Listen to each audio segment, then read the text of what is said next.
રાજકોટ શહેરમાં ગુનાખોરી ડામવા માટે માનનીય સીપી સર બ્રજેશકુમાર જાસર અને additional CP sir Mahendra Bagadia sir દ્વારા ક્રાઇમ બ્રાન્ચ અને પોલીસ સ્ટેશન સ્તરે કડક સૂચના આપવામાં આવેલ હતી.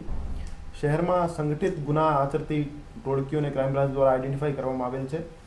એમાં એક ટોળકી બાટલી ગેંગ કરીને છે, જેમાં 14 જેવા સાગરીતો સામેલ છે અને આ રૂખડિયાપરા રેલનગર વિસ્તારમાં એક્ટિવ છે. એના વિરુદ્ધ ગુસ્સી ટોક હેઠળ કાર્યવાહી કરવા માટે એસીપી શ્રી બસિયા સાહેબ અને એમની ટીમ પીઆઈ શ્રી ગોંડિયા સાહેબ, પીઆઈ શ્રી ડામોર સાહેબ અને પીઆઈ શ્રી જાદવ સાહેબ, પીએસઆઈ શ્રી જાડેજા સાહેબ દ્વારા મહેનત કરી જીસીટીઓસી હેઠળ એક દરખાસ્ત તૈયાર કરવામાં આવેલ હતી અને જેના આધારે પ્રનગર પોલીસ સ્ટેશનમાં એક ગુનો દાખલ કરાવવામાં આવેલ છે.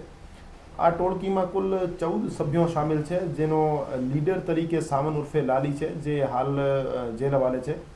અને આ સિવાય 9 આરોપી, જેમાં સમીર ઇસ્માઇલ શેખ, ઈશુબા રિઝવાન દલ, મીરખાન દલ, અસલમ શેખ ઇત્યાદિ हमारा કસ્ટડીમાં છે અને એક બીજો આરોપી જેલ હવાલે છે. તો આમ 11 સભ્યો જે છે અમારા કબજામાં છે અને 3 આરોપીઓને હજુ ફરાર છે, એને પકડવા માટેની તજવીજ ચાલુ છે. આ આરોપીઓ વિરુદ્ધ ખૂનની કોશિશ, લૂંટ, ગેરકાયદેસર મંડળી, પોલીસ ઉપર હુમલો, એનડીપીએસનું વેચાણ જેવા 57 કરતાં વધારે ગુના છેલ્લા 10 વર્ષમાં દાખલ થયેલા છે અને એને ધ્યાને લઈને એના વિરુદ્ધ જીસીટીઓસી હેઠળ એક કાર્યવાહી કરવામાં આવેલ છે. અને આ સિવાય પણ રાજકોટ શહેરની બીજી ટોળકીઓ ઉપર કામગીરી અત્યારે ચાલુ છે અને એના વિરુદ્ધ પણ જીસીટીઓસી હેઠળ કાર્યવાહી કરવામાં આવશે.